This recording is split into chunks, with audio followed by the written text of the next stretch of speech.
Морском.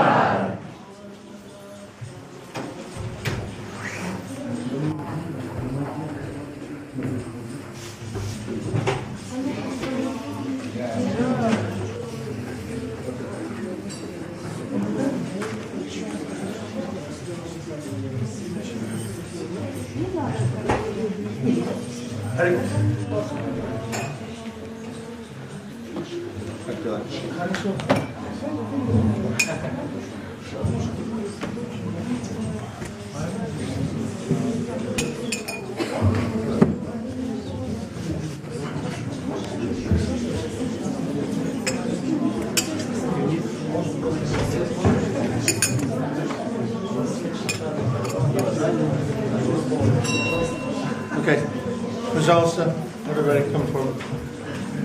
Отучись. Ближе просто садись.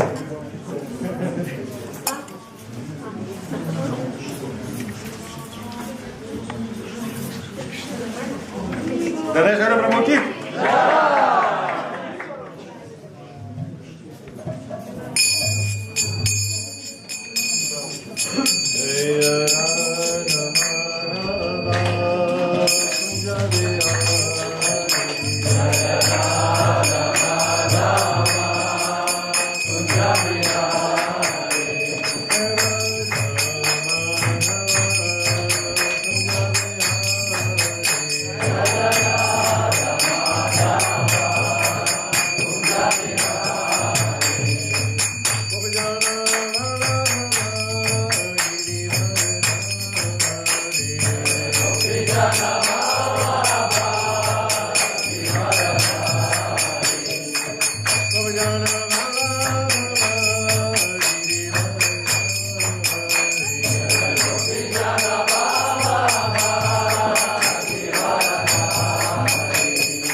Jai Sri Bhaktivedanta Swami Srila Prabhupada ki.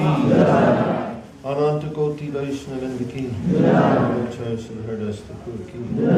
Prem Se Kosha Krishna Chaitanya Prabhu Nityananda Shri Advaita Gadadhar Srivasadi Gaura Bhaktivinoda ki.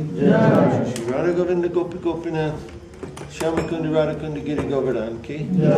Vrindavan Dham ki. Srimad Purnamadeep Dham ki. Yamunamaya ki. Gangamaya ki.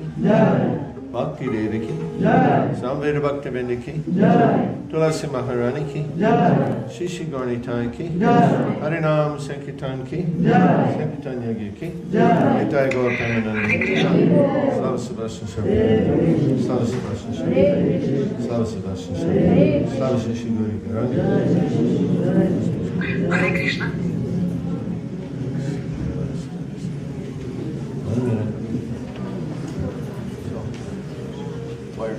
Верно, давайте продвинемся вперед. Да, потому что тут мало места.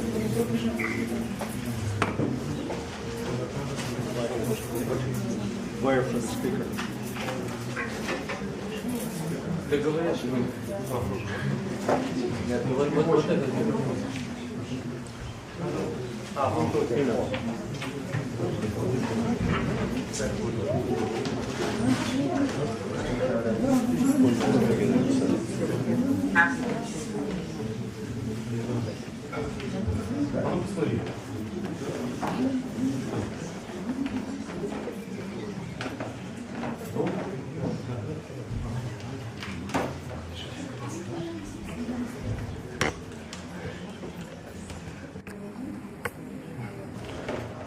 Okay, you're live. Hare Krishna. Hare Krishna. So today we're going to continue from where we left off yesterday. Сегодня мы продолжим с того места, где остановились вчера. And we're going to read Bhagavad Gita Shloka 247. Сегодня мы прочитаем Бхагавад-гиту, стих 2, 64, 46, извините. Okay. Karmanya varikaraste Mapaleshu kadachana Makama palahiturbur. What is it?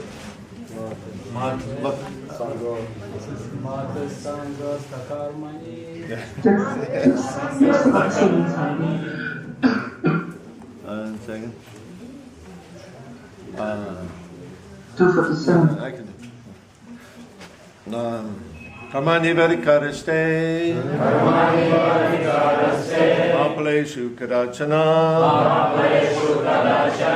Akarma palahiturbur Ate sangos vakarmani Karmani varikaraste Mapaleshu kadachana Makarma palahiturbur Ate sangos vakarmani.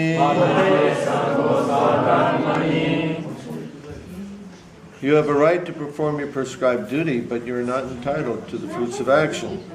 Never consider yourself to be the cause of the results of your activities, and never be attached to not doing your duty. Ты можешь выполнять предписанные тебе обязанности, но у тебя нет права наслаждаться плодами своего труда. Никогда не считай, что результаты твоих действий зависят от тебя, но при этом и не отказывайся от выполнения своих обязанностей.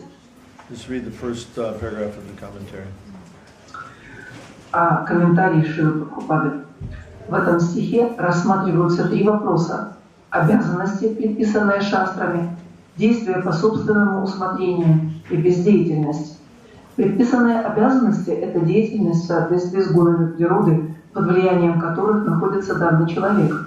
К действиям по собственному усмотрению относят те, которые совершаются без дозволения свыше, а под бездеятельностью подразумевается отказ от выполнения своих обязанностей.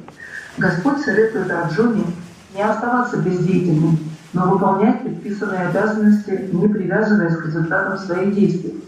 Тот, кто привязан к плодам своего труда, становится причиной действий, поэтому он либо наслаждается последствиями своей деятельности, либо страдает от них.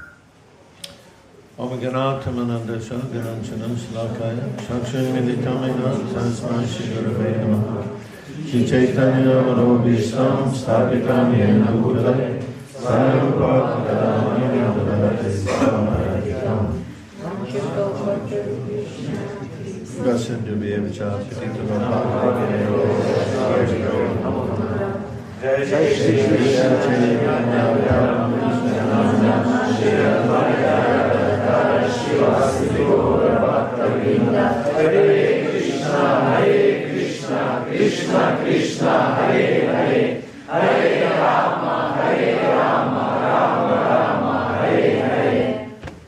So today we're going to continue speaking about karma. Сегодня мы продолжим нашу беседу о карме. It's a very, very important subject to understand. Это чрезвычайно важный предмет, его нужно понять. Krishna gives 2 entire chapters, and even more than 2 chapters in the Gita devoted to this subject. Кришна посвящает этому вопросу о карме 2 главы и даже больше. And the first thing to understand is that we are bound to this material world by karma. Первое, что нужно понять, это что мы привязаны к материальному миру посредством кармы. There's a spiritual world. Есть духовный мир. But we can't go there unless we become free from this karma. Но мы не можем попасть туда, пока не вся от кармы. And to become free from karma, we have to understand how is karma created. А для того, чтобы освободиться от кармы, нам нужно понять, каким образом она создается. And most people have no idea. Большинство людей представления об этом не имеют. They go through the entire life creating hundreds of thousands of karmic reactions without even slightly understanding. Они шествуют по жизни, создавая сотни тысяч кармических реакций, и при этом даже в малейшей степени не осознают этого. So what creates karma? Итак, что же создает карму? We can answer this in one word. Мы можем ответить на это одним словом. Anybody? Кто-нибудь знает, каким? Экшен, действие. Huh? Экшен, действие. Экшен. No. Желание. Желание. What's желание? Желание. Desire. Desire, yes. He's Да, right. желание. Give him Да. Mahaprasad. Дайте ему Махапрасад. Yes. Oh, okay. Instant karma. Мгновенное последование кармы. Yes, desire. By desire, we create reaction. Итак, да, правильно, желание. Посредством желания мы создаем реакции. And it happens so easily. И это происходит так легко. A simple desire. Просто пожелать чего-то. You're going down the street and you see some reklama, some signboard. Идете вы по улице, например, и видите какую-то рекламу, какой-то рекламный щит. And you just think, oh, that's nice. И думаете, хорошая штука. It'd be nice to have that. Хотел бы я иметь такую вещь. And you creating a karmic reaction. И все, вы запустили кармическую реакцию. In this way, we go through life, whatever little subtle thought comes, we create karmic reaction. Поэтому в течение всей нашей жизни даже малейшая, легчайшая мысль уже создает кармические реакции. So, I give you one simple, I can give you many, many examples from my life, but I'll give you one simple example now. Я могу привести вам множество примеров из своей жизни, но сейчас приведу только один очень простой пример. One day I was chanting japa in the Miami temple. Однажды я повторял джапу в храме Майами. And at that time, the offices of BBT were in that temple. И в то время в этом храме располагались офисы BBT. I was looking into the window of the BBT office. Я смотрел на окна офиса BBT. And I had a thought, oh, wouldn't it be nice to work for BBT? И у меня промелькнула мысль, а вот было бы здорово поработать в BBT. Always meditating on Prabhupada's books. Постоянно быть погруженным в размышления о книгах Прабхупады. Such a nice devotional service to have. Какое прекрасное преданное служение. It was not a serious thought. Это не было какой-то серьезной мыслью. I didn't go inquire how can I work for the BBT. Я даже не задался вопросом, как бы так устроить, чтобы поработать в BBT. It's what we call these passing thoughts. You know, the thought comes and then it goes. Это просто мысль, про которую говорят, что она промелькнула. And we have these all day long, yeah? У нас же это целый день происходит в голове. 6 months later, the devotees, they came and asked me, they said, we need a manager for the BBT. Will you be the manager of the BBT? Через полгода ко мне обратились преданные и сказали, нам нужен менеджер в BBT, управляющий. Хочешь поработать менеджером в BBT? This is karma. Huh? Вот это и есть карма. I expressed the desire and the reaction came fairly quickly. Я выразил какое-то желание, и реакция на это желание последовала очень скоро. And maybe you've had some experience like that also. Может быть, и у вас есть такой опыт. That you have some desire for something and you get the result fairly quickly. Что у вас возникает какое-то желание или какая-то мысль, и очень быстро получаете результат. But we don't understand that this is karma. Но мы не понимаем, что это и есть действие кармы. And therefore we don't understand how we become implicated in material life. А потому мы и не понимаем, каким образом нас это привязывает к материальной жизни. So therefore, karma, there's one important aspect of karma that we must understand. И поэтому в этом вопросе кармы есть один очень важный аспект, который нужно хорошенько понять. That I want the result of my desire. Этот аспект заключается в том, что я хочу получить результат своего желания. I mean, that's normally why people desire, because they want the result. В этом, собственно, и заключается смысл желания в стремлении получить результат. So, in Bhagavad Gita, Krishna is telling Arjuna, I'm going to teach you how to work without fruitive reaction. И в Бхагавад-гите Кришна говорит Арджуне, я сейчас научу тебя, как работать, не получая кармических реакций. 2:37. Это 2:37. One second.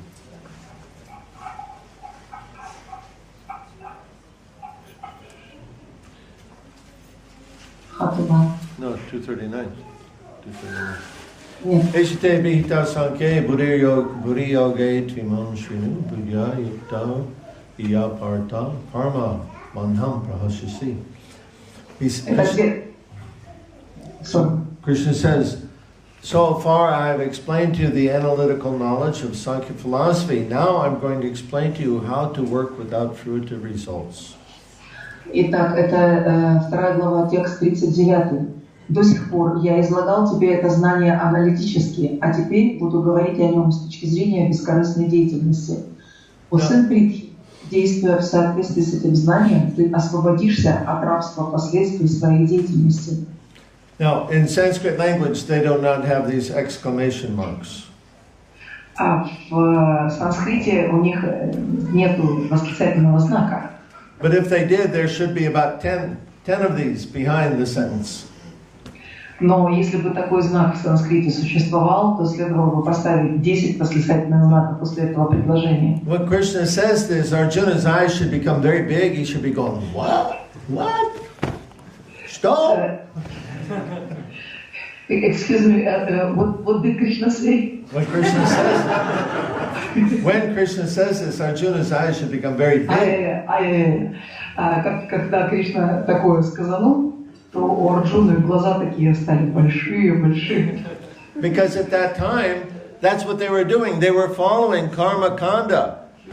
Потому что в те времена все и каждый следовали карма-канде. That was their path of self-realization. Таким был тогда путь самоосознания. And so everybody was doing karma. И поэтому все занимались кармой. They wanted karma. Они хотели карму. Because the Vedic path was you perform these karmic activities according to Shastra, and you get a very nice life, and at the end of this life you go to heaven. Потому что ведический путь заключался в том, что ты соблюдаешь правила, которые написаны в шастрах, и за это ты получаешь очень хорошие последствия в этой жизни, а в конце этой жизни отправляешься прямо в рай. But Krishna, he came to change that. Однако Кришна явился для того, чтобы изменить этот порядок. Paritranaya saranam vinashaya chaduskritam dharma samstapanartaya sambhavami yuge yuge. Krishna says, I've come every millennium to annihilate the miscreants and to establish the principles of religion. Кришна говорит, из эпохи в эпоху я прихожу для того, чтобы наказать грешников и восстановить религиозные принципы. And this is what he's doing by speaking Bhagavad Gita. He's actually giving an entirely new process of self-realization. И это он и делает в Бхагавад-гите. Он фактически представляет совершенно новый способ самоосознания. So karma is out, and it's to be replaced with devotional service. Итак, карму в сторону, а заменяем ее чем? Преданным служением. So therefore, when we come to so Krishna, he begins to explain with that shloka, Ishite Vihita Samkhya. With that shloka, he begins to explain this new process, how to work without karma. Вот этой шлокой 2.39 Кришна открывает свое объяснение о том, как жить без кармы. You have a right to perform your prescribed duty. У тебя, он говорит, есть право исполнять свои предписанные обязанности. But no, you're not entitled to the fruits of action. Однако плоды твоего труда тебе не принадлежат. Very important thing. Это очень важно. The result doesn't belong to you. Результаты твоего труда не принадлежат тебе. Now, this creates a problem for us in our modern society. Для нас в современном обществе это определенная проблема. Right? How many have a job? Сколько из вас имеет работу? Okay. And Prabhu, why do you go to work? И вот, Прабху, объясните, почему вы ходите на работу? Потому что есть обязанности, которые надо выполнять перед семьей и обеспечивать свое Can тело. you hear them? No. Okay. Repeat. Somebody can repeat. Okay. He'll say it again. Да. Включить. Да. Приходится ходить на работу, потому что надо выполнять свои обязанности перед семьей и кормить свое тело. To fulfill my duty for my family and to maintain my body. That's your motivation. Нет, это ваш мотив. That's not why you go to work. Это не то, почему вы ходите на работу. Who said that? Yeah, somebody said dingy. Кто-то сказал деньги. You go to work for money. Вы ходите на работу за деньгами. If they didn't pay you, you wouldn't go to work, right? И если бы вам не платили, вы бы на работу не ходили. Probably not. Так ведь? So, that's called the results of our activity, money. Это результат нашей деятельности, деньги. And Krishna says here, you're not entitled to the results of your activity. И Кришна говорит здесь, плоды твоего труда тебе не принадлежат. Oh. We have a problem here. Right? Вот здесь проблема начинается. Да ведь? Modern society is established opposite of Vedic culture. Современное общество устроено таким способом, прямо противоположным ведической культуре. Modern society, they want to increase fruitive result. В современном обществе принято стремиться увеличивать материальные результаты. Because they are spiritually ignorant. Все потому, что люди в этом обществе духовно невежественны. All they're thinking about is this one life. Они способны думать только о пределах одной этой жизни. And now I can get more and more and more. И поэтому они хотят получить все больше, больше и больше. But if they understood the principle of karma, they would understand this is not a good idea. Но если бы они понимали, как действует карма, они бы сообразили, что это не самая лучшая мысль. So, Krishna goes on to explain why in great detail. И дальше Кришна очень подробно объясняет, почему.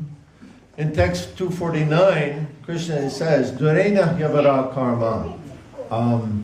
This word Durena means get far, far away from something. А в следующем тексте, 49-м, 2.49, Кришна употребляет слово «дурена», что означает «оставь далеко, отбрось». Like something has a very bad smell. Как, например, что-то воняет. I want to get far away. Get far away from what?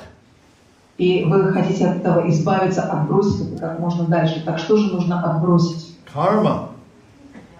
Far away from karma. Get far away from karma. Нужно уйти подальше от кармы. And then he says the last line, Kripana Palahetava. И в последней строке он говорит вот так. Those who want to enjoy the fruits of their work are misers. Он говорит, только скупцы стремятся к плодам своего труда. So a miser is a person that does not know the proper value of something. Скупец – это человек, которому неизвестна истинная ценность чего-либо. Usually we think of a miser as a person who has a lot of money, but they do not want to spend it.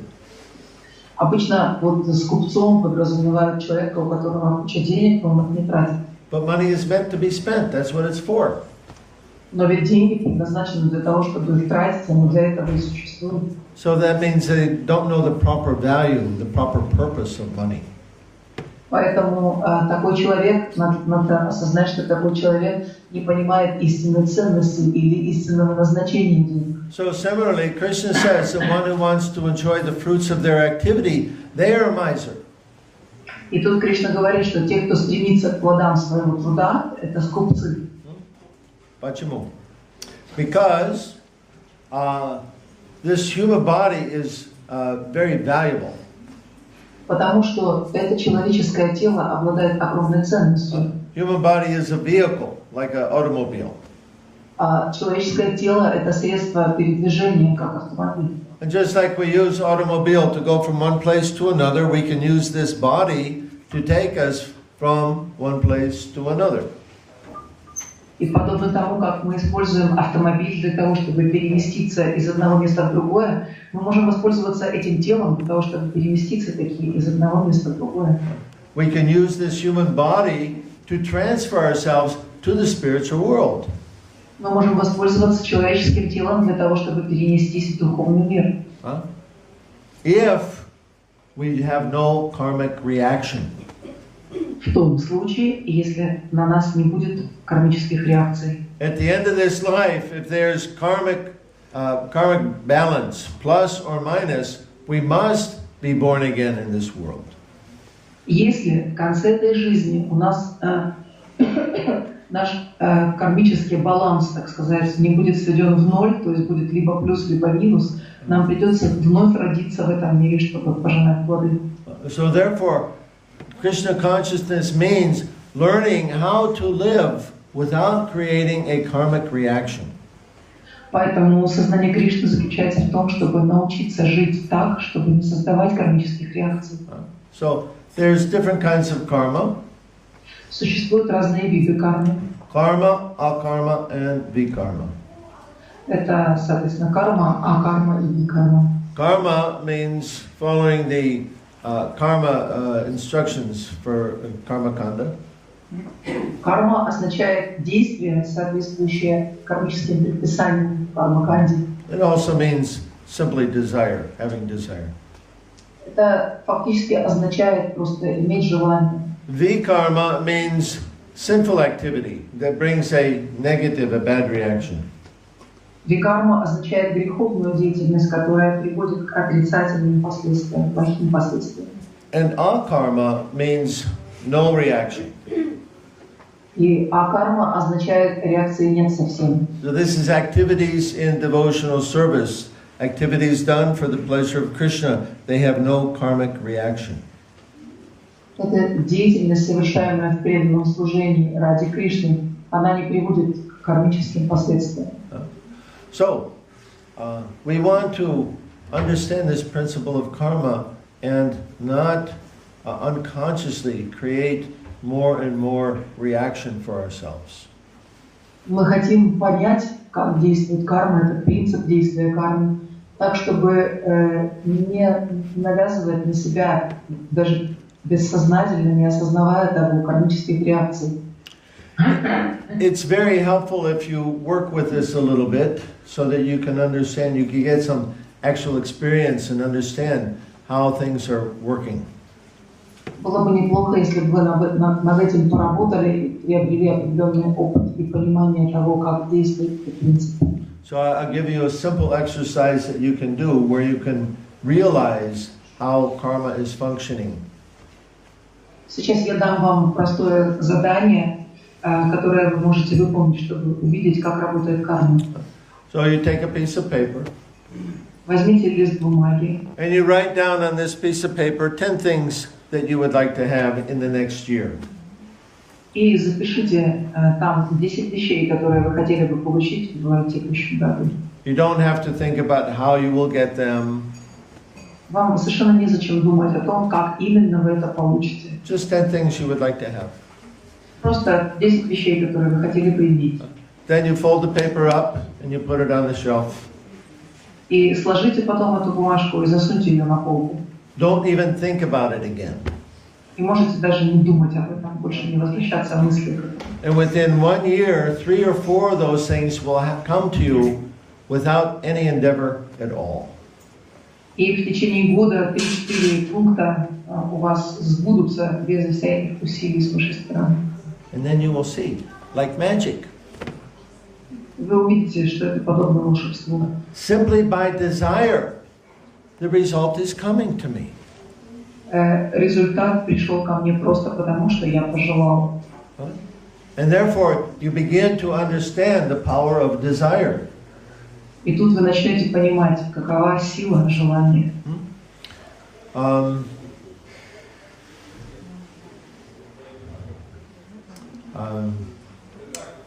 Anyway, you work with that. Поработайте с этим. Then you will get some what we call vijnana, realized understanding. Это даст вам то, что мы называем вигьяной, то есть реализованное понимание. So the devotee, he is very careful to control his mind. Итак, преданный чрезвычайно осторожен, он тщательно контролирует свой ум. Because the devotee realizes that anything that I think about is creating a karmic reaction. Потому что преданный понимает, все, о чем я только подумаю, создаст цепь кармических реакций. In the conditioned state, we're thinking about different desires of sense gratification. Будучи в обусловленном состоянии, мы думаем о разных желаниях, связанных с чувственным наслаждением. But as we become more and more pure, then we give up those desires for sense gratification. Однако по мере нашего очищения мы все дальше отходим от желаний, связанных с чувственным наслаждением. To the point where we are only concerned with pleasing Krishna. И так мы доходим, наконец, до той точки, где нас будет интересовать только удовлетворение Кришны. Our only desire is how to serve Krishna in such a way so that he will become happy. То есть наше единственное желание будет выглядеть так, как бы послужить Кришне так, чтобы он был доволен. So this is called akarma. No karma reaction. Это называется акарма, нет кармических реакций вообще. And that's the stage that we want to come to. Это и есть то состояние, в которое мы стремимся прийти. That is accomplished in part by bringing the mind under control. This is accomplished partially by bringing the mind under control. В какой-то степени частично этого можно достичь, управляя умом. You know, Krishna said, he explains in Bhagavad Gita that for one whose mind is uncontrolled, it's his worst enemy. Вы знаете, что в Бхагавад-гите Кришна говорит, что для того, чей ум не обуздан, ум является наихудшим врагом. And it's the worst enemy because that uncontrolled mind is creating unlimited amounts of karma. И это потому, что необузданный, неконтролируемый ум создает бесконечное количество кармы. Without even understanding it, people are creating millions of future lives of repeated birth and death. Люди создают миллионы следующих жизней, то есть рождений и смертей, даже не задумываясь об этом. So, how do we become free from karma? This is a very, very important topic of Bhagavad Gita. Итак, освободиться от кармы. Как освободиться от кармы? Это очень и очень важная тема Бхагавад-гиты. In the next sloka, text number 50, Buddhiyukto Jaharta Buddhiyukto Jahartiha Shahiha Ubhe Sukrita Duskrite Tasmad Yogaya Yujasva Yoga Karmashu Kaushalam. A man engaged in devotional service frees himself from both good and bad reactions in this life. Therefore, strive for Bhakti Yoga, which is the art of all work. Это 50-й текст 2 главы, то есть следующий. И здесь говорится, тот, кто преданно служит Господу, уже в этой жизни освобождается от последствий хороших и дурных поступков.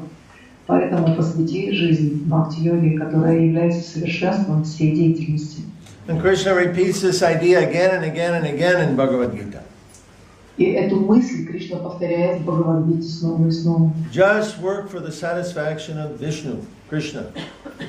Трудись лишь для удовлетворения Вишну, Кришны. And in this way we become free from the reactions of good and bad karma. Так ты освободишься от всех кармических последствий, от хорошей или плохой кармы. So this is what we want to accomplish. Это и есть то, что мы стремимся совершить. We must understand how we are trapped in this world. Мы должны понять, каким образом мы находимся в ловушке, что это за ловушка этого мира. And how we become free. И как освободиться из нее. So Srila Prabhupada is giving us all this knowledge, this information that we need. Шрила Прабхупада снабдил нас этим знанием, этой информацией, в которой мы нуждались. And now what we have to do is apply it in our life. И единственное, что нам остается теперь, это применить это знание в собственной жизни. Hare Krishna. So, Vопроси? Any commentary?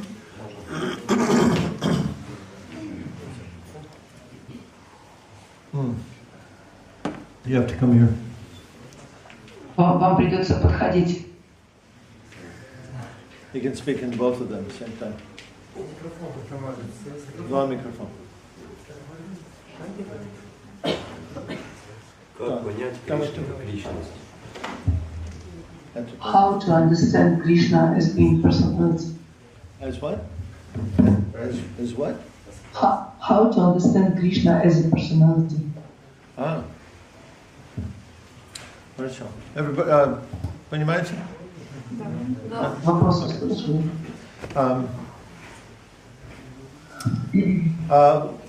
It's very difficult in our conditioned state to understand the nature of God. Находясь в обусловленном состоянии, нам очень трудно понять природу Бога. Because Krishna, of course, is beyond our comprehension. He's incomprehensible. Потому что Кришна, разумеется, находится за пределами нашего понимания. The way to do this is through logic. The way to do this is logic? Yeah, by using logic. Поэтому понять его можно, воспользовавшись логикой. So, in Brahma Samhita, Lord Brahma, he states, Ishvara Parama Krishna Satchidananda Vigraha. В Брахма Самхите Господь Брахма говорит эти слова. What's that sound you're making? That is the agent of our phone. Oh yeah, right. Okay. Ishvara Parama Krishna Satchidananda Vigraha Anadir Adir Govinda Sarva Karana Karanam. Sarva Karana Karanam, he is the cause of all causes. Sarva Karana Karanam означает, что он является причиной всех причин. So everything in our experience has a cause. Поэтому все, вы знаете из опыта, что у всего есть причина. This building has a cause. Somebody built this building. У этого здания, к примеру, есть причина, кто-то его построил. We have a cause, our parents. У нас у самих есть причина, это наши родители. They have a cause, their parents. У них тоже есть причина, это их родители. And we can go back and back and back, and we look for the cause of the cause of the cause of the cause. И так мы можем забираться все дальше и дальше, искать причину. And when we come to that cause which has no other cause, this is God. И когда мы доберемся наконец до той причины, у которой нет своей причины, это окажется Бог. Now, that cause must explain everything within our experience. Эта конечная причина может объяснить все происходящее в нашем опыте. For example, we see form. Например, мы видим какую-то форму. So therefore, that cause of all causes must have form. Otherwise, where does cause come from? Разумеется, у причины всех причин должна быть форма, иначе откуда бы вообще взялись формы? So that cause of all causes must have form. Эта причина всех причин должна обладать формой. We see in our experience we have desire. So that cause of all causes must also be the source of desire. Или, например, у нас есть желание. Это означает, что причина всех причин тоже должна обладать желанием, иначе откуда взялись бы желания. And we see within our experience there is personality. И мы видим в собственном опыте, что существует такая вещь, как личность. So where does personality come from? Откуда же берется личность? Personality must come from that cause of all causes. Эта личностность вообще должна появиться тоже из причины всех причин. So therefore, by logic, we can understand that the absolute truth, or God, must have a personality. Поэтому, применив логику, мы можем как бы вывести логически, что причина всех причин должна обладать личностной природой. So that's still quite theoretical. Это, конечно, довольно теоретически все. It's not very tangible to us. Для нас это не очень как бы ощутимо. So how can we understand God's personality? Как понять личность Бога? The same way we can understand anybody's personality. Точно так же, как мы можем понять любую другую личность. You have relatives and friends. У вас есть родственники, друзья. They have personality. Они все личности. What's the nature of their personality? Какова же природа их личности? We see everybody. All 7 billion people on the planet, they have a very unique personality. Мы видим, что каждый обладает личностью, все 7 миллиардов людей, населяющих эту планету, обладают своими уникальными личностями. And by that personality we can understand who they are. This is how we appreciate them, by their unique personality. И, собственно, мы и оцениваем их именно по их личностным характеристикам, мы общаемся с их уникальными личностями. And we get to understand our friends' personality by spending time with them. И мы узнаем личность своих друзей, проводя с ними какое-то время. We share some experience with them. We see how they act and react. Мы делимся с ними каким-то своим опытом, смотрим, как они действуют, как они реагируют. So it's the same way with God. То же самое и с Богом. We have to spend some time with Him. Нам нужно проводить какое-то время с ним. And our acharyas, they've written many books explaining this wonderful person called with the name Krishna. И наши ачарьи написали множество книг, в которых описывается эта прекраснейшая личность по имени Кришна. How sweet personality Krishna is. Они описывают там, какой это Кришна сладостный. And by hearing about Krishna more and more, his personality becomes more and more real to us. И по мере того, как мы слушаем о Кришне все больше и больше, его личность поступает перед нами, проявляется перед нами. As we become more and more purified, we begin to see Krishna's hand everywhere.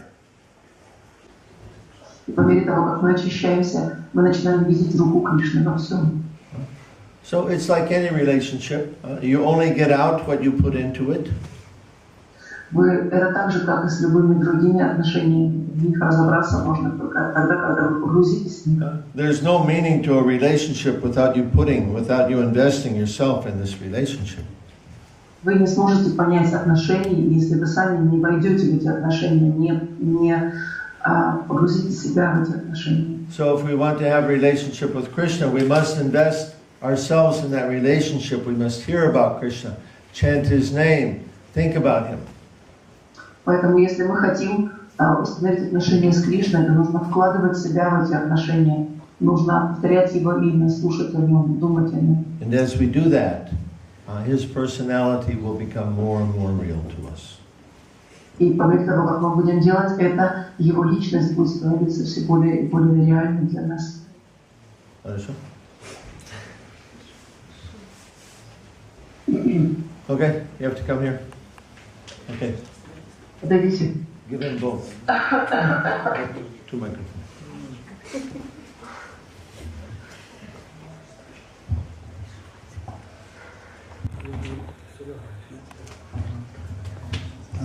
Когда мы занимаемся преданным служением, мы должны все делать для удовлетворения Кришны. Но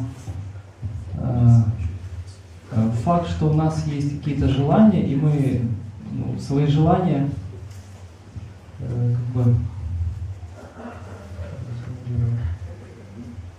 Что мы делаем с ними? Мы делаем вид, что мы делаем это для Кришны, но на самом деле это для себя делаем, и обманываем этим себя. И как от этого лицемерия избавиться? Понял, да? Да, конечно.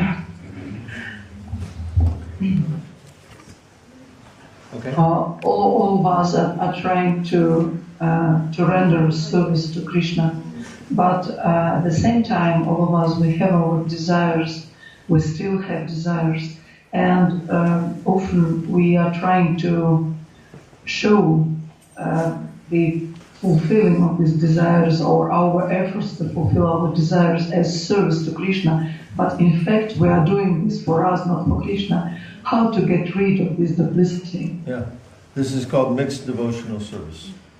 Это называется смешанное преданное служение. Or devotional service in the influenced by the gunas, by the modes of material nature.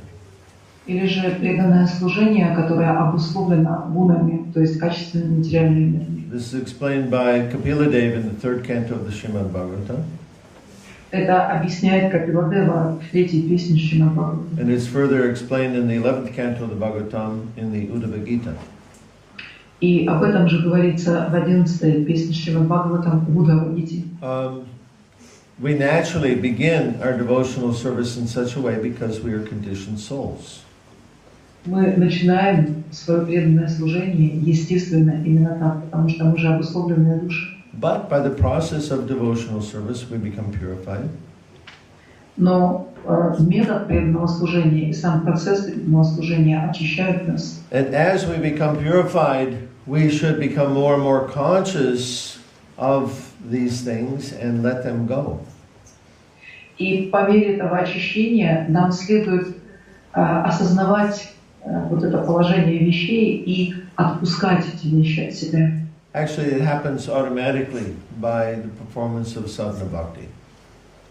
На самом деле это происходит естественным путем, если вы исполняете садхана бхакти. As we perform sadhana bhakti, we become purified, and gradually these anarthas, these unwanted things, they will go away.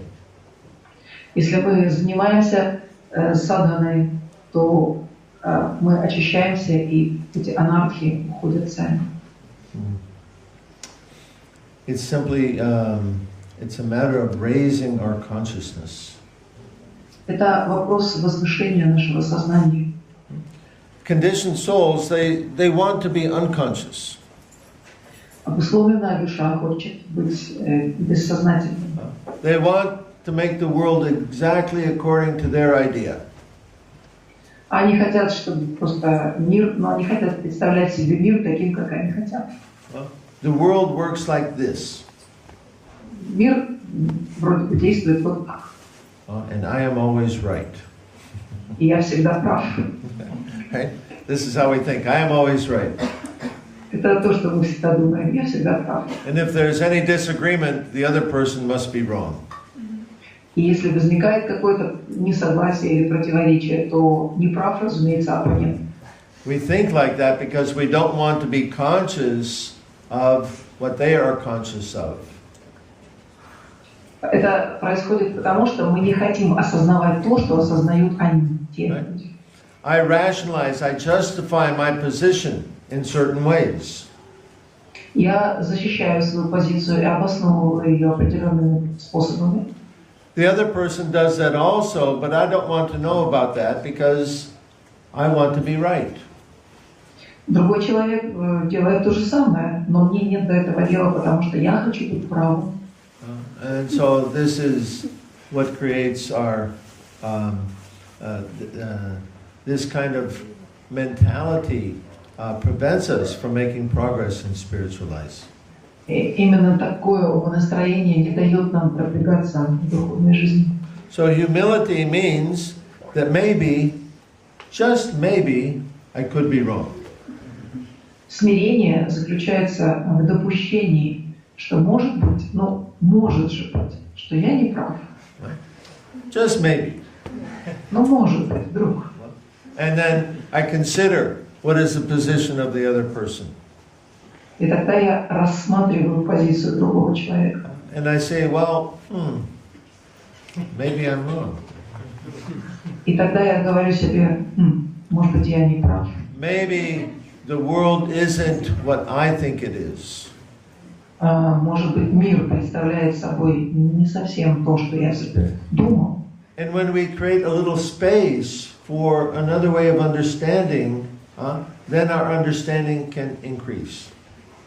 И когда мы таким образом расширяем пространство своего понимания, то и само наше понимание при этом расширяется. So all these wonderful people that we have relationships with, they're here in this world to help us make progress in spiritual life. Все эти прекрасные люди, с которыми нас сводит судьба, посланы сюда именно для того, чтобы помочь нам в духовной жизни. Because they help us to see the world in a different way than we normally want to see it. Потому что они помогают нам увидеть окружающий мир в ином свете, не так, как мы привыкли на него смотреть. Continuing in this way, gradually we make progress. И продолжая в таком духе, мы постепенно прогрессируем. Until we finally become free from these selfish desires entirely. До тех пор, пока в конце концов не избавимся от этих эгоистических желаний полностью. There are symptoms that we should look for understanding our progress in Krishna consciousness. Свое продвижение в сознании Кришны мы можем определить по некоторым признакам. Chapter 13, text number 8 to 12. Это 16 глава, стихи с 8 по 12. Does anybody know this shloka by heart? Кто-нибудь знает наизусть эти шлоки?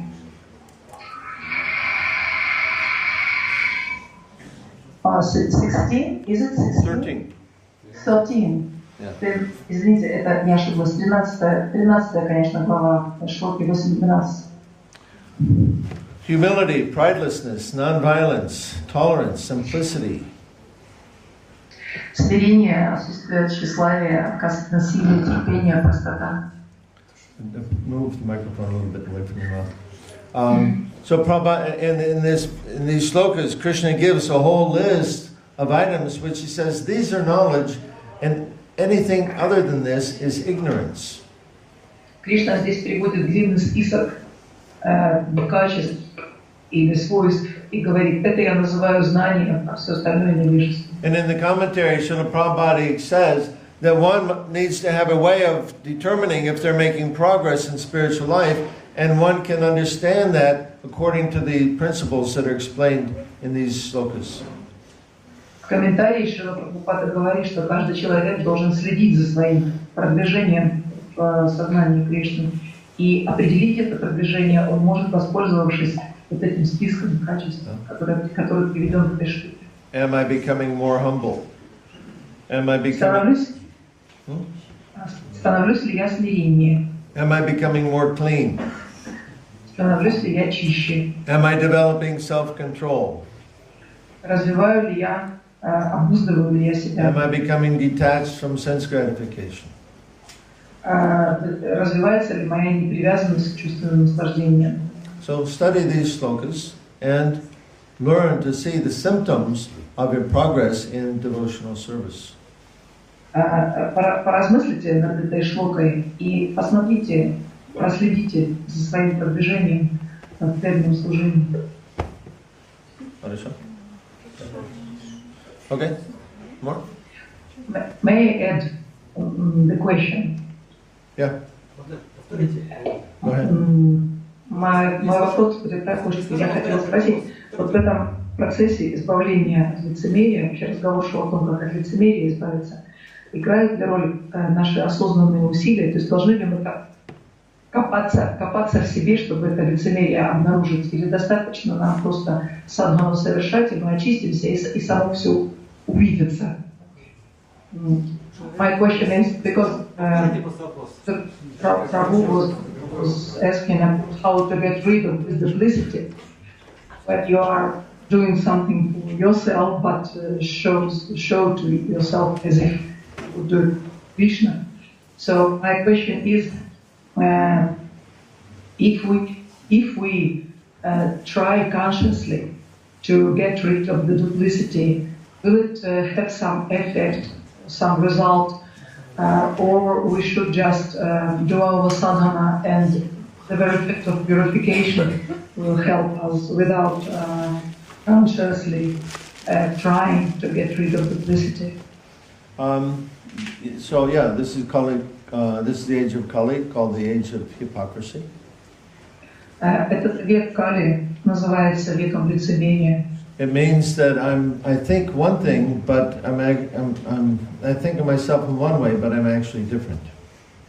Это означает, что я могу думать о себе что-то там, но на самом деле я совсем не то. The very nature of hypocrisy is that one is blind to it. Одна из сама природа лицемерия заключается в том, что человек слеп в отношении себя самого. And the only effective way of becoming free from that is to raise our consciousness. И поэтому единственный способ избавиться от лицемерия состоит в том, чтобы возвысить свое сознание. We have to learn to be honest with ourselves. Мы должны научиться быть правдивыми по отношению к себе. And we should be introspective and examine our own motivations from time to time. Мы должны заглядывать внутрь себя и периодически устраивать такую инвентаризацию собственных мотивов. But again, by the powerful process of sadhana bhakti, all these anarthas are overcome. Но опять же преодолеваются вот эти анархи именно при помощи могущественного метода садхана бхакти. Therefore, Prabhupada calls this the blacksmith approach. Поэтому Прабхупада называет это таким подход кузнеца. The jeweler, he has a very small hammer, and he's hammering very lightly and making little small changes in the metal. Кузнец, мастер, его в руках такой маленький молоточек, легенький маленький молоточек. But the blacksmith, with one blow, he smashes it completely. А у молотобойца огромный молот в руках, с одним ударом он может все там разрушить. So materialists, they try to deal with all of these problems independently, and it takes a very, very long time. But Krishna consciousness, considered like the blacksmith's hammer, that by one blow, all of these anarthas, they can be taken care of. И вот материалисты, они пытаются идти своими путями, это очень кружные и запутанные пути. Но преданный, он может воспользоваться сознанием Кришны, и это будет как сила молотобойца, то есть одним ударом можно сокрушить все анархии.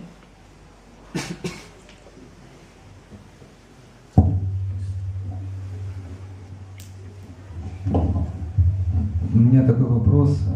Известно, что вы занимаетесь развитием сельских хозяйственных общин. Вот, и вопрос такой связанный, возможно ли в городских условиях построить успешную общину, и как это сделать, на каких принципах должна строиться успешная община Вайшнава в городе, когда нет возможности жить вместе.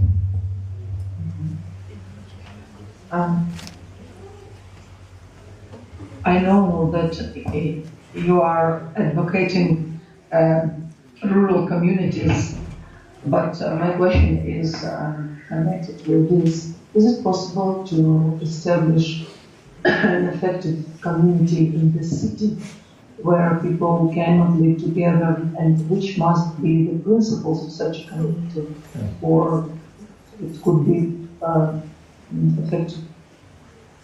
There's different concepts of community. Это другая концепция общения. Modern idea of community is that we all live together in the same place. А современная концепция общины заключается в том, что мы собираемся в одном месте. And this is community of one sort. И это действительно община определенного сорта. Because we're living in close proximity, we can come together as often as we want easily to share sangha and prasadam or whatever. Если мы живем неподалеку друг от друга, то мы можем собираться так часто, как нам захочется, и общаться друг с другом вместе, кушать прасад. Generally in cities this is very difficult. Обычно в городах это довольно трудно. So now we have, with the aid of computers and Skype, we have community by Skype. Но сейчас в эру компьютеров и скайпа у нас, например, может быть община по скайпу. We have community by Facebook. У нас есть сообщество в Фейсбуке, тоже община. But this is very impersonal. Но все это очень имперсонально. So we have to understand, what does community mean? What is the actual essence of community? И нам для начала следует понять, что представляет собой община, в чем смысл общинности. Community means that we want to have a connection with other human beings. We're persons. We have a personal nature, and we want to have a connection with other persons. Община означает, что мы хотим иметь какие-то отношения с другими людьми. Мы личности, и мы хотим личностных отношений. Now that connection can be very close or it can be very distant. И это соединение может происходить как на близком расстоянии, так и на очень далеком. And there's two things which are in opposition to each other. Здесь есть две вещи, которые друг другу противоречат и взаимоисключают. Independence and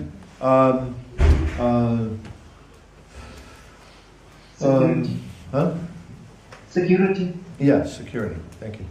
Independence and security. Это независимость и безопасность. We can't have both. We can't have both at the same time. It's not possible. Мы не можем взять обе вещи одновременно. In a, say, boy meets girl, they want to have a nice relationship. Например, когда юноша и девушка встречаются, они, конечно, хотят иметь хорошие взаимоотношения. But in order to come close together, they have to give up their independence. Но для того, чтобы стать ближе друг к другу, им нужно расстаться с независимостью. We can't be independent and also have a very close personal relationship. Невозможно быть независимым и при этом наслаждаться тесными взаимоотношениями. And so our modern society teaches us all how to be independent. Все современное общество учит нас быть независимыми. And this works because we have a money economy. И это срабатывает, потому что у нас экономика основана на деньгах. If I have money, I don't need you. Если у меня есть деньги, то ты мне не нужен. If you have money, you don't need me. У тебя есть деньги, я тебе не нужен. Right? So this money actually destroys this closeness of the relationship.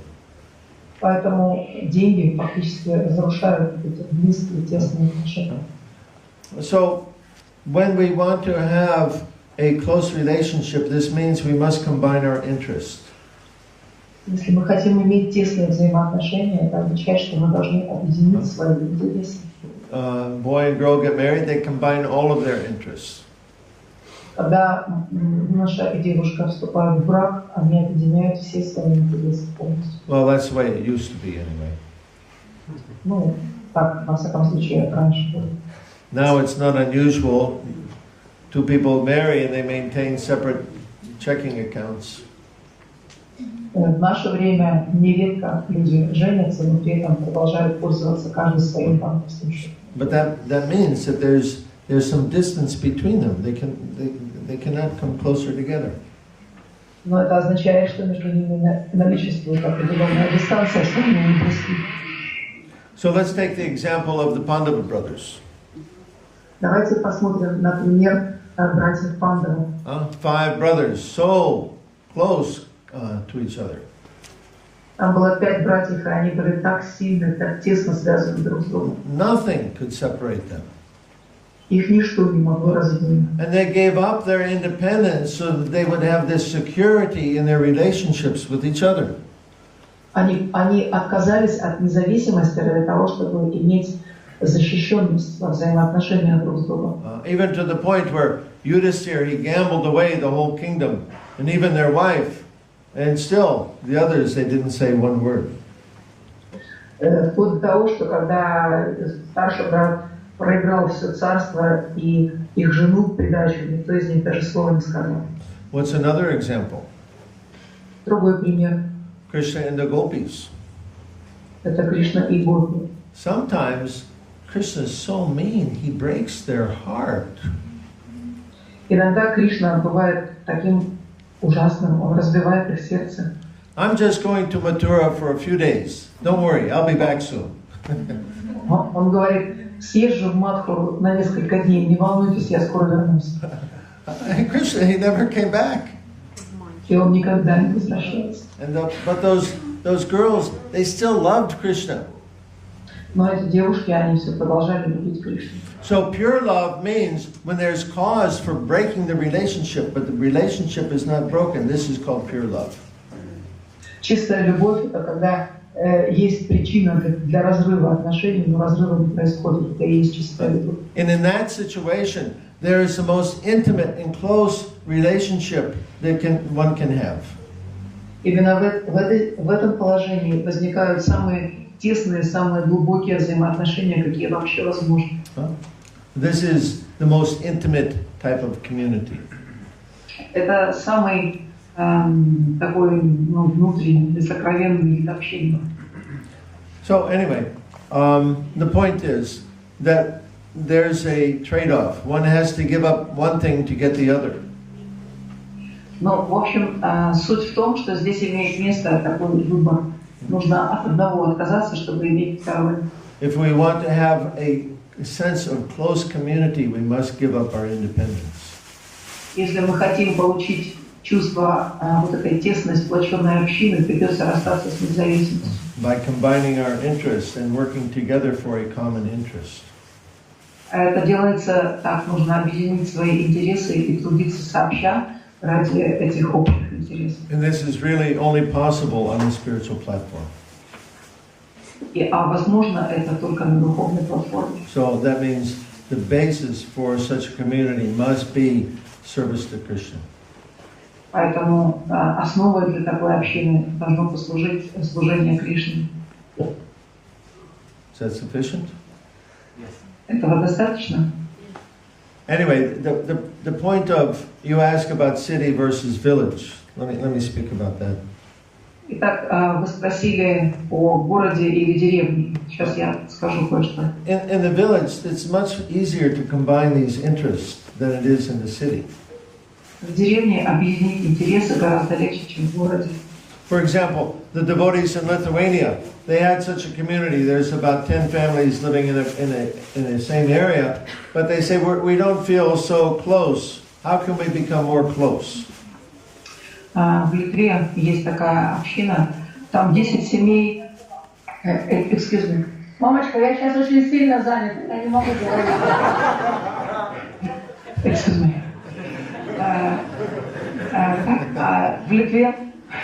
В Литве есть община, в которой вместе живут 10 семей. Они живут все примерно в одном месте, но они спрашивают меня, мы не чувствуем, они говорят, мы не чувствуем себя общиной, что нам делать? So I told them that you have to combine your interests. Я сказала, вам следует объединить свои интересы. So here's a suggestion.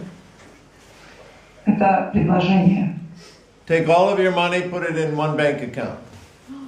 Возьмите свои деньги и положите их на единый банковский счет. Yeah, that's the reaction. Реакция была такой. That was a little too extreme for them, also. Для них это оказалось немного слишком. So how else can you combine your interests? А как еще можно объединить свои интересы? So I said, so then you plant your food together.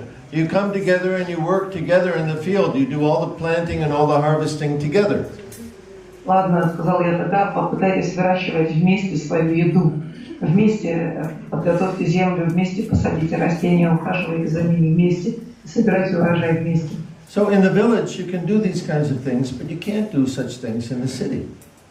Так это можно проделать в деревне, но в городе такого ничего не сделаешь. So the city, by its very nature, limits our connection with each other. Город по самой своей природе ограничивает связь людей между собой. Because it's designed for a different purpose. Потому что он сделан, он создан для совершенно других целей. So the village is designed also for a different purpose. И деревня тоже сделана для других целей. So I want to make it very clear, although I advocate village living, I don't advocate that everybody should just run off by themselves and try to live in the village independently. Я бы хотел быть понятым абсолютно правильно, хотя я и стою за деревенскую жизнь, но я не имею в виду, что человек должен просто взять и переехать в деревню и жить там независимо сам по себе. What I advocate is creating a spiritual culture in a village setting. Я стою за то, чтобы мы создали духовную культуру на базе деревни. And this requires very conscious living. А это требует большой сознательности в жизни. In the city we live very unconsciously. В городе мы живем довольно-таки бессознательно. We're so used to the daily routine, we do it unconsciously. Мы так привыкли к своей ежедневной работе, что делаем ее практически бессознательно. Because we're trained in this culture from the time that we're small babies. Потому что мы выросли в этой культуре с младенчества. And we don't have to think about the culture, we just do it automatically. И поэтому нам не нужно думать, нам не нужно задумываться о культуре, а мы действуем автоматически. But if you're going to create an alternative spiritual culture, you cannot do that unconsciously. Но если вы собираетесь создать альтернативную, другую духовную культуру, вы не сможете сделать это бессознательно. And it requires that we become very conscious about how we are living. Это потребует от нас большой сознательности. Мы должны будем осознать, как мы живем. Which is one of its very great benefits. Это, между прочим, одно из больших достоинств этой культуры. Okay.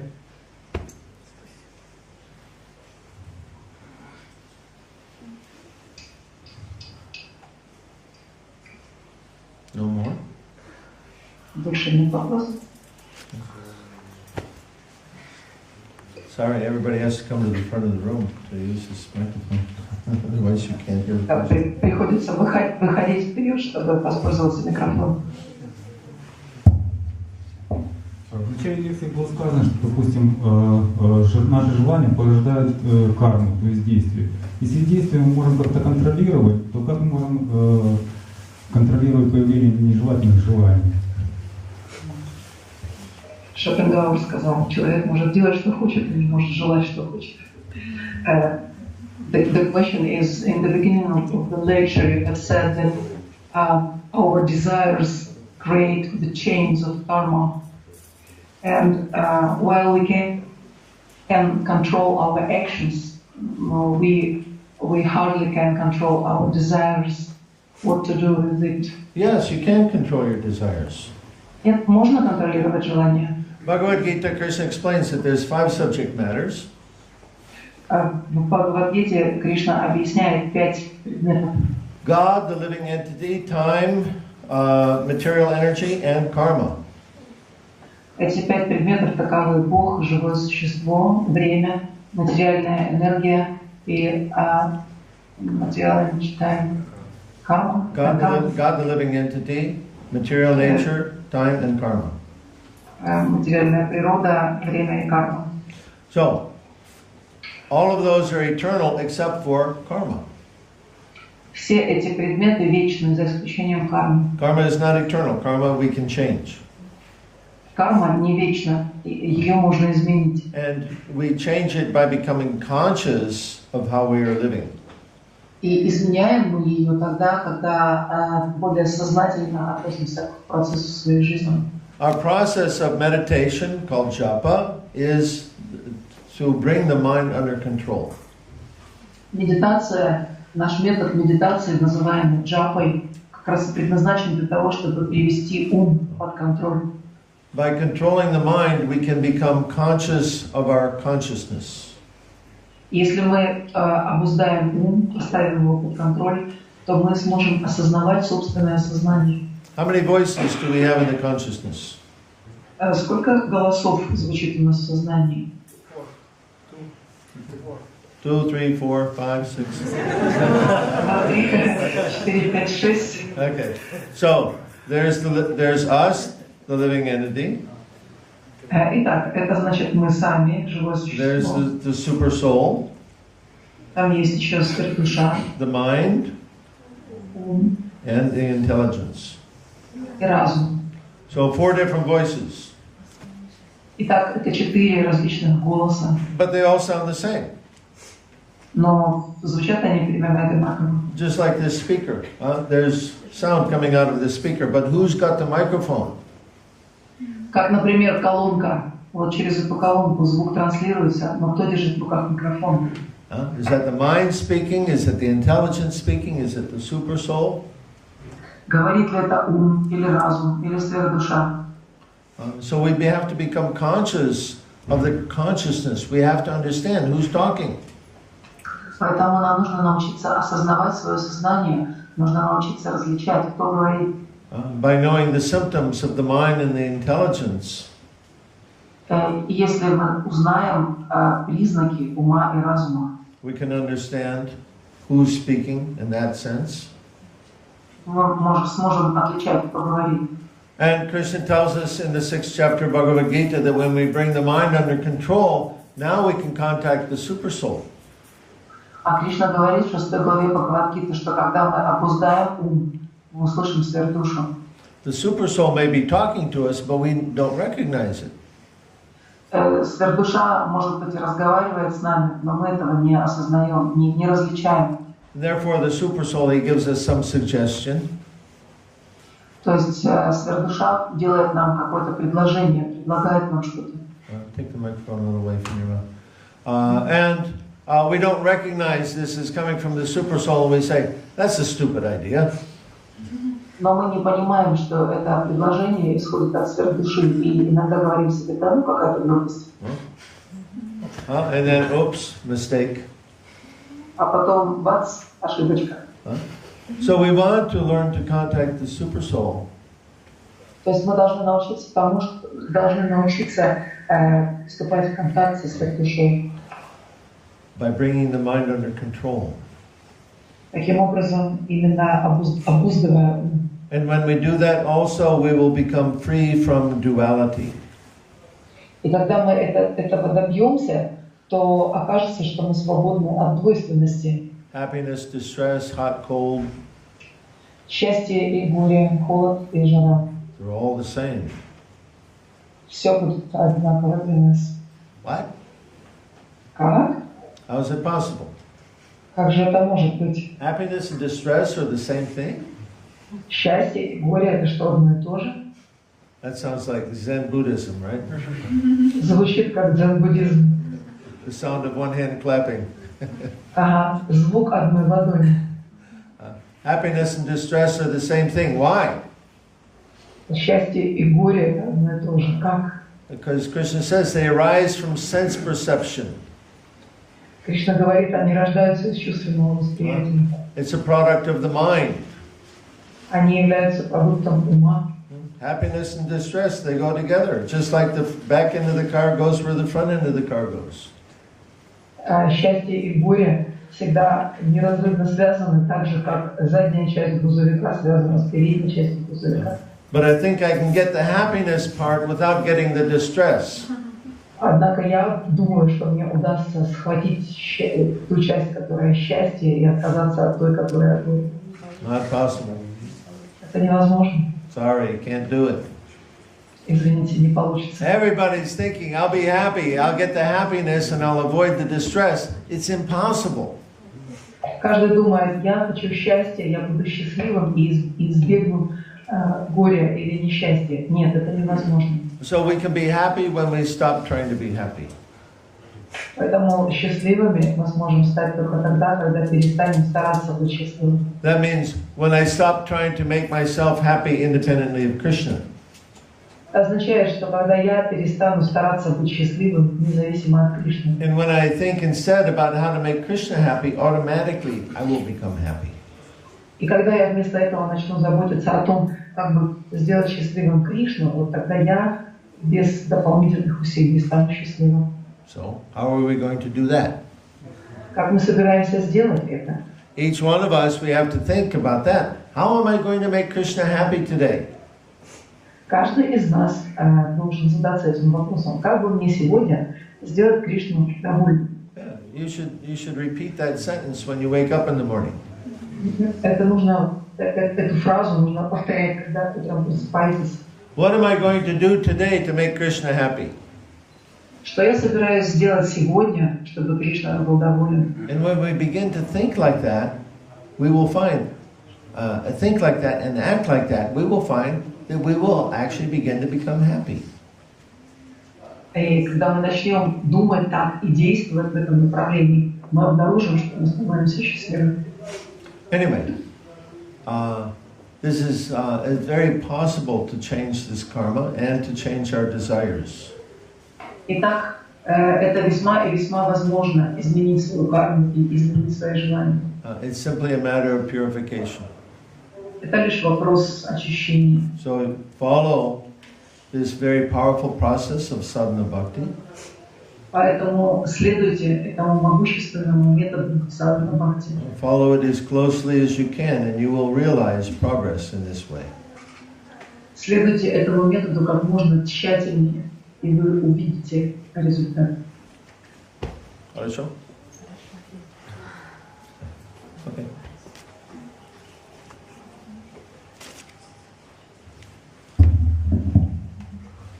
Вопрос на Харе Кришна.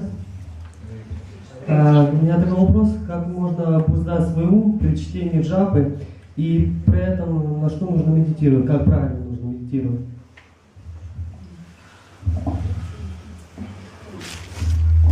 My question is.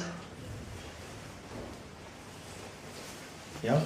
My question is how to get my mind controlled under during my japa time, and what must be the point of my meditation? How to meditate properly during japa?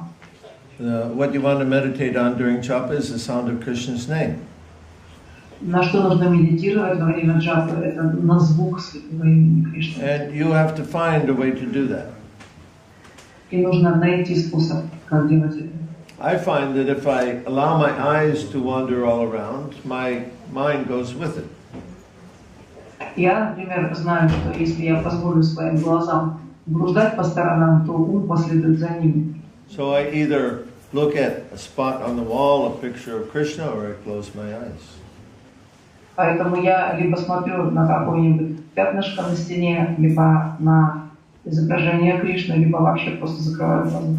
I also find that if I chant faster, but carefully, that it's easier for me to meditate.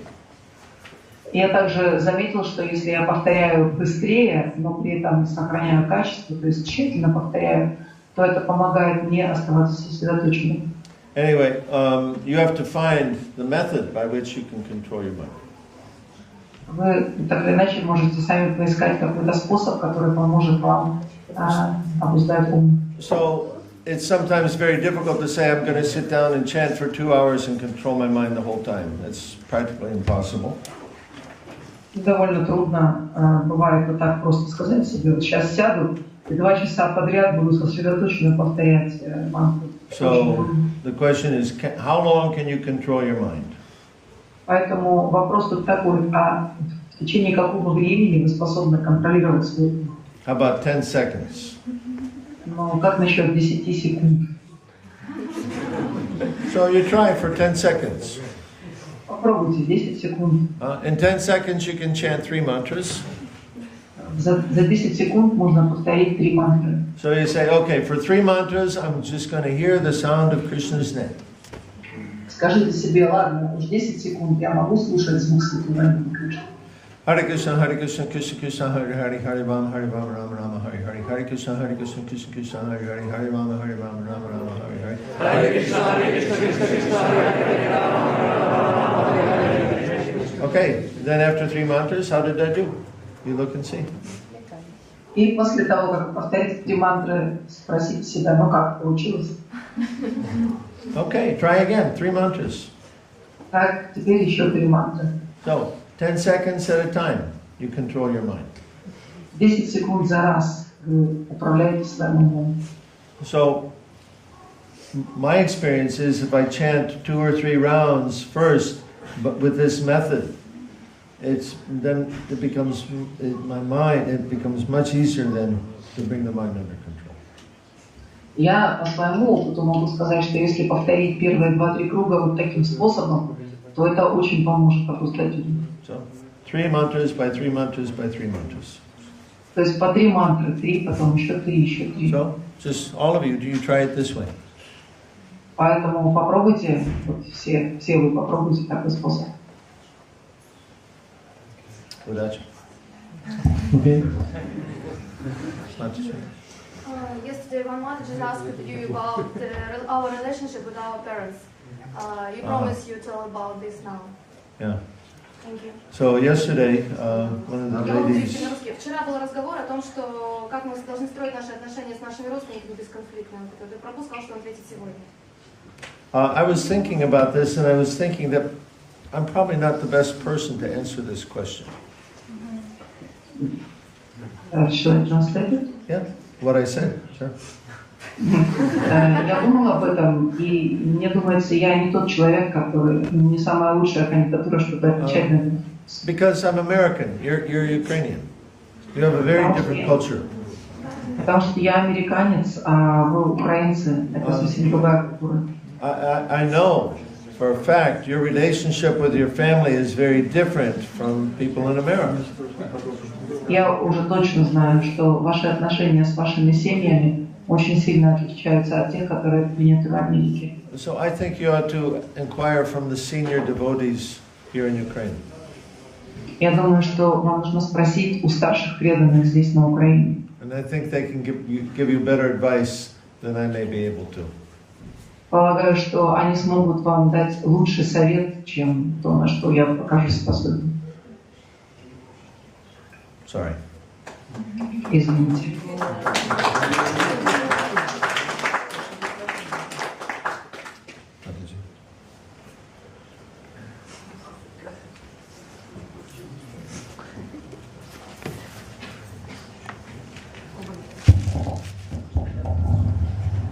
Вчера вы пообещали нам рассказать о своих воспоминаниях о Шиле Прабхупаде.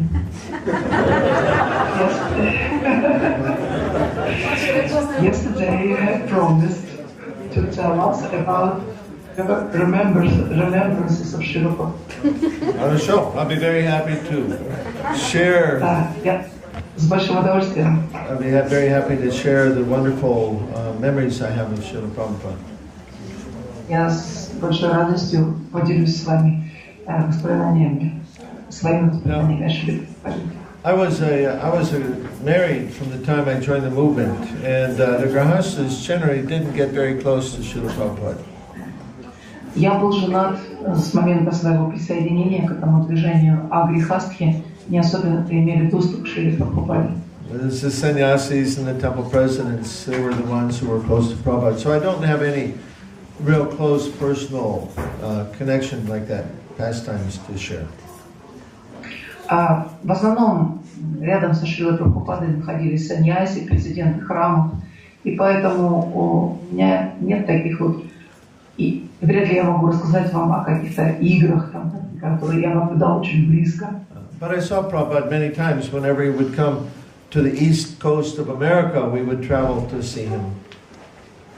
Но я видел Прабхупаду много раз, и каждый раз, когда он приезжал на восточное побережье Америки, я ездил, чтобы повидать его. And of course, I saw Prabhupada. I sat with him personally. The only time I sat with him personally was when he gave me Gayatri Mantra. И хотя я видел Прабхупаду много раз, но единственный раз, когда я лично общался с ним, это был тот раз, когда он давал мне Гайатри Мантру. And at that time, of course, I was so nervous that I couldn't ask him anything. Но в тот момент я, естественно, так сильно волновался, что вряд ли мог его о чем-то спросить. I think some of you can relate to that. Я думаю, что вы поймете, некоторые из вас это поймут. Anyway, but there were some very wonderful experiences that we had with Srila Prabhupada. Однако все-таки у меня был некоторые очень удивительные. One was in 1975 when I received my second initiation. Один случай произошел в 1975 году, когда я получал второе посвящение. That was at the Atlanta Temple, and in the Atlanta Temple, the main deities on the altar were Gornitai. Which temple? Atlanta. Атланта. Это был храм в Атланте, и там главное божество были Горнитай. Normally, Radha Krishna is in the center, Gornitai on one side, and Jagannath on the other side. But in the Atlanta temple, Gornitai are in the center, Radha Krishna are on one side, and Jagannath on the other side. Обычно центральное божество храма это Радха и Кришна, и с одной стороны находится Горнитай, а с другой стороны Джаганнат. Но в храме в Атланте главные божества были Горнитай, и с одной стороны был алтарь Радхи и Кришны, а с другой стороны Джаганнат. So this temple, their name is Nupanihati. Этот храм называется Новый Панихати. From Mayapur area, Panihati. This idea. Панихати это такая деревня недалеко от Майпура. And when Prabhupada came into the altar room and was looking at the deities, he was feeling the presence of the Lord in such a very strong way. И когда Шрила Прабхупада вошел в алтарную комнату и предстал перед божествами, он очень остро ощутил присутствие божества. And so he sat down on the Vyasasan, and the Vyasasan was opposite of the deities, like this. Он уселся на Вьясасану, а Вьясасана находилась напротив божеств. And Prabhupada was looking at Gornitai, and he was practically crying. И Шрила Прабхупада смотрел на Горнитай и чуть не плакал. And he said, "These two lords, they are so merciful." И он сказал, эти два Господа так милостивы. That they have come to save all the fallen souls. Они пришли, чтобы спасти все падшие души. So he taught us how to sing this wonderful song. И он начал петь прекрасную песню. Parama Karuna Baudvijana Nitai Gaura Chandra Sabhavatam Sarasyaramani Kevalananda Kana. So like this, Prabhupada, nobody knew we didn't have a songbook even with that song in it, but Prabhupada was trying to teach us this song and this melody. Тогда у нас еще не было песенника, и мы не знали эту песню. Прабхупада пытался научить нас этой песне, по крайней мере, мелодию хотя бы, чтобы мы знали. On the eastern horizon of Bengal, the two lords, they're just like the sun and the moon rising. Lord Chaitanya, Lord Nityananda, their mercy is rising to save all fallen conditioned souls. Говорится, эти два Господа подобны солнцу и луне, одновременно взошедшими на небе Восточной Бенгалии. Они милостивы ко всем падшим душам. So then, after explaining like this, Prabhupada was becoming more and more choked up. Finally, at one point, he couldn't speak anymore. He just stopped for some time, closed his eyes, and then he said, just chant Hare Krishna. И Прабхупада передавал смысл песни, и по мере того, как он говорил, его голос срывался все больше и больше. В конце концов, он уже больше не мог говорить. Он закрыл глаза, некоторое время молчал, потом сказал просто «Пойте Харе Кришна». Then another time, Prabhupada was in Miami. Miami, Florida is a tropical place. Другой случай был в Майами. Майами находится во Флориде, это тропическая зона. And in the backyard of the temple, behind the temple, there's a big banyan tree. And on this occasion, the devotees took Prabhupada's Vyasa-san out of the temple and they put it underneath the banyan tree. На заднем дворе храма росло большое баньяновое дерево. И преданные по случаю приезда Прабхупады, они вынесли Vyasa-сана Прабхупады и поставили под этим баньяновым деревом. And somehow or other, usually when Prabhupada was there was hundreds of devotees, but somehow at this time, maybe there was only 50 devotees there. Обычно, когда Прабхупада приезжал куда-нибудь, собирались сотни преданных, но в этот раз как-то так случилось, что преданных было немного, человек 50. The temple I was with, Gainesville Temple, was to the north about 500 kilometers. The temple who? The temple I was with. My temple. Храм, в котором я жил, находился в Гейнсвилле, в некотором отдалении от этого места. And Prabhupada, usually Prabhupada was very formal in his lectures, but in this occasion Prabhupada was sitting back very relaxed, like this, leaning on the bolster. Обычно Прабхупада держался очень официально во время своих лекций, но в этот раз он такой был расслабленный, он сидел, облокотившись на подушке, так, развалясь слегка. And he wasn't giving a lecture, it was basically a conversation that he was having with the devotees. И он не читал лекцию, он скорее просто беседовал с преданными. And we talked about different subject matters, but after some time the discussion came around to prasadam. И мы говорили о разных вещах, и в конце концов беседа коснулась прасада. And our temple, the Gainesville Temple, was very famous for having the most opulent and wonderful prasadam. И мой храм в Гейнсвилле, был как раз знаменит своим роскошным, очень вкусным прасадом. The temple president's wife, she would make the Guranga potatoes that were swimming in ghee. И жена президента готовила картошку гауранга, которая буквально плавала в ги. And every Sunday, actually almost every day, we would have such Guranga potatoes. И мы такую картошку гауранга ели почти каждый день. So instead of calling her Gayatri, the temple president's wife was Gayatri, but instead of calling her Gayatri, we called her Gayatri.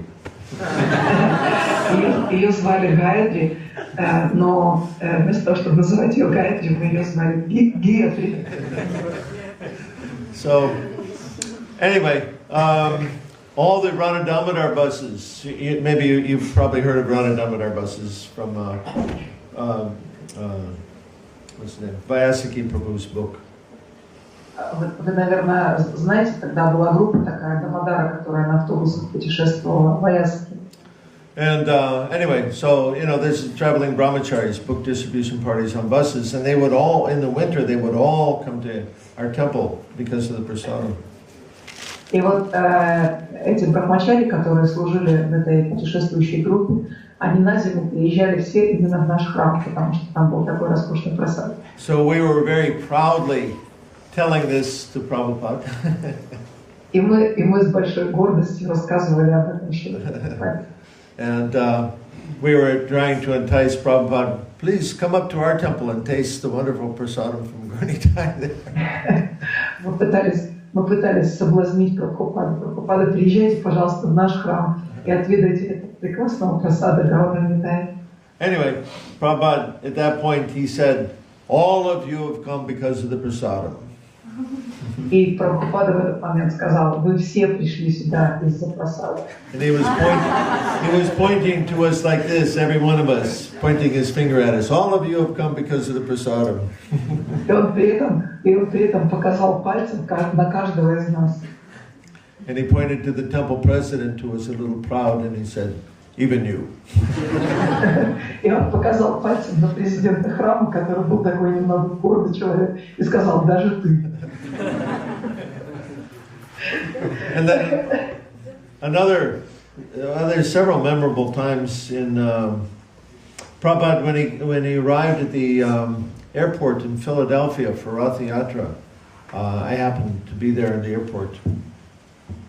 И еще один случай был, когда Шрила Прабхупада прилетел в Филадельфию на Радха-ятру, и мне довелось присутствовать на этой встрече. And of course, this is, 30 years ago, more than 30 years ago, and there was no airport security like we have now. Это было 30 лет назад, и тогда еще в аэропортах не было таких мер безопасности, как сейчас. And so there was probably 200 devotees who came to the airport to greet Prabhupada. Там собралось человек 200 преданных, они приехали в аэропорт, чтобы встретить Прабхупаду. And so, the airports, the airports in America, they have very, very long corridors, maybe like, almost a half a kilometer. They're so long. В Америке в аэропортах очень длинные коридоры, может быть, с полкилометра длиной. So we were going down the corridor to go to the gate where Prabhupada was coming. We had a huge kirtan party. There's about 4 mridanga drums and about 20 kartals, and we were having this huge kirtan. Мы шли по такому коридору, направляясь к выходу, из которого должен был появиться Прабхупада. И мы шли с киртаном, у нас было 4 мриданги, что 20 каратал, 200 человек, представьте. And most people, they'd never seen devotees even at that point. А большинство людей в то время не видели еще вообще преданных. So here's all these bald-headed men with tilak and funny clothes, making this huge music. And people were like totally bewildered. И люди смотрели на нас, они видели каких-то лысых людей в каких-то невероятных одеждах, которые играли такую громкую музыку с тилками на углу, они просто глазели все. And there was a few policemen there, and they didn't know what to do. И там было несколько полисменов, но они даже не знали, что делать с этим. They were trying to stop us, but we just kept on going. Но они пытались нас остановить, но остановить нас было невозможно. Мы продолжали. So they just stood there and threw their hands up. They didn't know what to do. И они поэтому стояли, просто руки, разводили руки, не знали, что им делать. So we got to the gate, and we're having this big kirtan there at the gate while we're waiting for Prabhupada.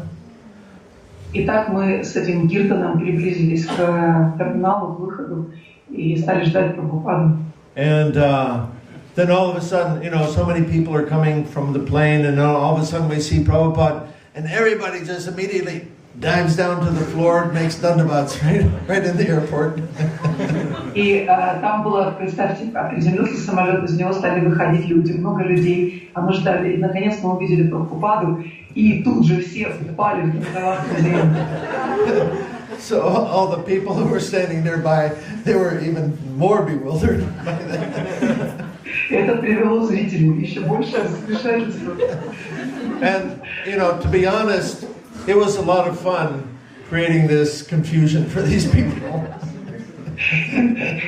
Честно говоря, мы все получили определенное удовольствие от того, что смутили всех вокруг. At that time in America, most people were very conservative. В те времена в Америке большинство людей были очень консервативны. You know, it's like all the men combed their hair the same way, everybody wore the same glasses, everybody dressed the same way. Тогда все как бы держались одинаково, носили одно и то же, одинаковые очки надевали, там следовали определенным стандартам. So you know, the hippie movement at that time was to be different and to not follow these rules of society. Собственно, все движение хиппи как раз в том и заключалось, чтобы быть не такими, чтобы отличаться, чтобы выразить свой протест против этого общества. But to be a Hare Krishna was even much more far out than the hippies were. Однако быть кришнаитом это было еще в большей степени еще дальше было от общепринятого, чем хиппи. And it used to be a lot of fun for us just to be so different. И поэтому мы, конечно, наслаждались, мы веселились по поводу того, что мы так сильно отличаемся. So Prabhupada comes out, and then the ladies immediately they start throwing flowers right up in the air. И тут появляется Прабхупада, и женщины начинают бросать цветы. And as he's walking down the hallway, they're throwing flowers in front of him to walk on flowers. И он шел, а они перед ним разбрасывали цветы. And then behind comes another man. Hey, somebody's got to clean this up. А за этой процессией шел человек и говорил: черт возьми, а убирать кто будет?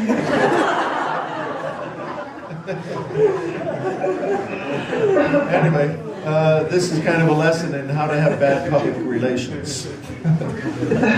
Это один из уроков, как не надо себя вести, как плохой public relation. Anyway, that was a lot of fun. Но, в общем, веселились мы на славу. First time I saw Prabhupada was in New Vrindavan. Первый раз я увидел Прабхупаду в Новом Вриндаване. And the temple room there was not much bigger than this. It was about the same size as this temple room. И там алтарная была не очень большая, примерно такая, как эта. And there was more devotees there than are here right now. И там было больше преданных, чем сейчас здесь сидит. And anyway, we're having a very nice kirtan. У нас был прекрасный киртан. And then the kirtan stopped, and Prabhupada started saying Jayom Vishnupad. И когда киртан закончился, Прабхупада начал читать Примадхвани. And because it was very packed up, I wanted to go down and make my obeisances, but I didn't want the person in front was backing up, and I didn't want them to fall backwards on top of me. И я хотел предложить поклоны, как и все, но люди, которые стояли впереди, они кланялись и двигались назад, и я тоже продвигался, чтобы они на меня не наткнулись. You know, when it's so packed up, you know, bowing down takes more room than just standing up. И когда люди вот так вот набиты в комнату, то естественно, что поклон требует больше места, чем когда ты просто стоишь.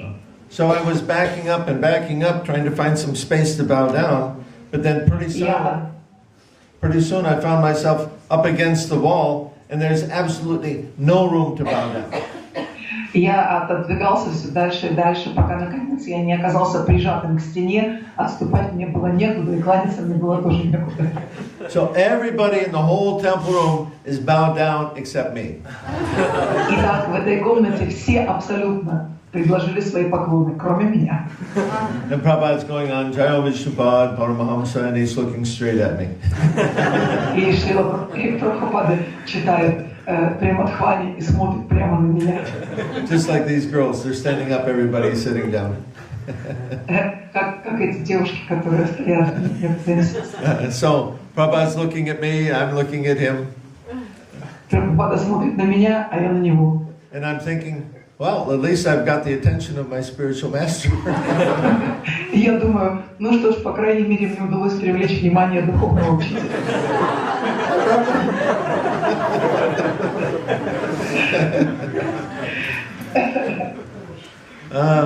What else? The other wonderful time from America was New York Rath Yatra. Well, two. Washington, D.C. And in 1976, Prabhupada went to the first big Rath Yatra we had down 5th Avenue in New York, the main street of New York. В 1967 году Шрила Прабхупада приехал на Радхаятру, которую мы проводили на 5-й авеню в Нью-Йорке. Это главная улица Нью-Йорка. Prabhupada was so proud of that. И Шрила Прабхупада очень этим был горд. We had 3 huge chariots. У нас было 3 гигантских колесницы. And devotees came from all over the country. И преданные собрались со всей страны. So maybe there was at least 2,000 devotees there, maybe more, maybe 3. Там было 1200 преданных или больше, может быть 3. And it was such a colorful and wonderful event. И это было очень красочное, просто изумительное зрелище. And Prabhupada would sit. Prabhupada generally at Rath Yatra, Prabhupada's asana was on Subhadra's cart. И во время Радхаятра Шрила Прабхупада, Вьясасану Шрила Прабхупады обычно ставили на колесницу Субхадры. And many devotees, they would attend the kirtan in front of Subhadra's cart so they could have a glance of Srila Prabhupada. И многие преданные вели киртан именно перед колесницей Субхадры, чтобы посмотреть на Прабхупаду. So I was there for that Rath Yatra, and I was also there in front of Subhadra's cart, constantly looking on Srila Prabhupada. Я тоже был на этой Радхаятре, и я тоже танцевал перед колесницей Субхадры и неотрывно смотрел на Шрилу Прабхупаду. And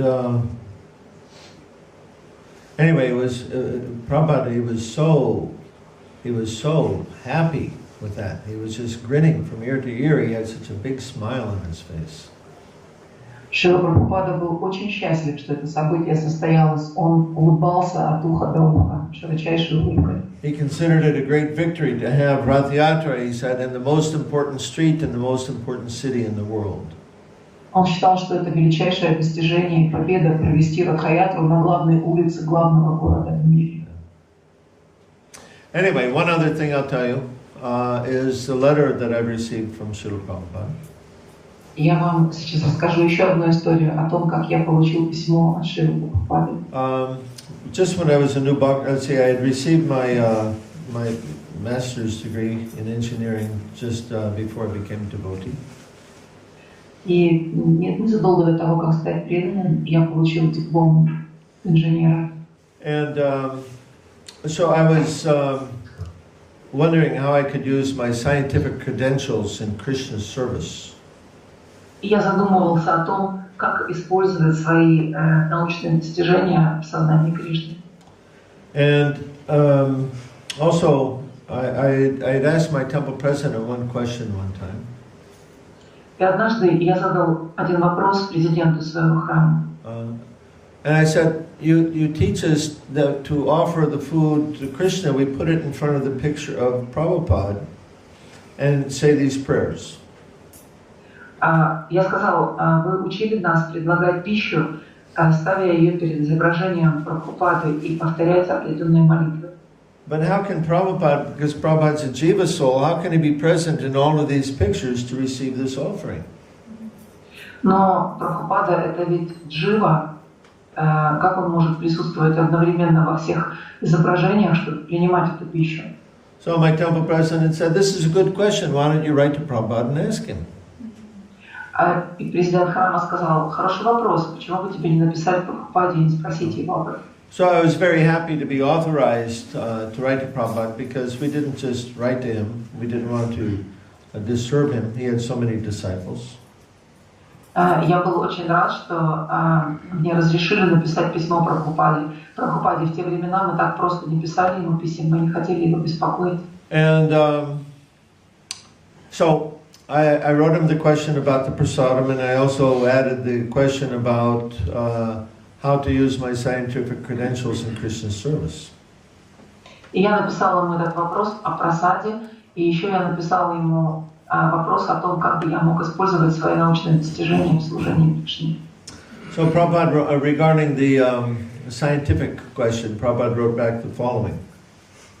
По поводу научных, моей научной степени, ученой степени, Прабхупада написал следующее. He said, actually, I also suggested that we could make an experiment to prove to the scientists the validity of Bhagavad Gita. Я написал ему, давайте проведем эксперимент, чтобы доказать ученым, насколько права Бхагавад-гита. And Prabhupada wrote back that we're actually not very interested in convincing the scientists of anything.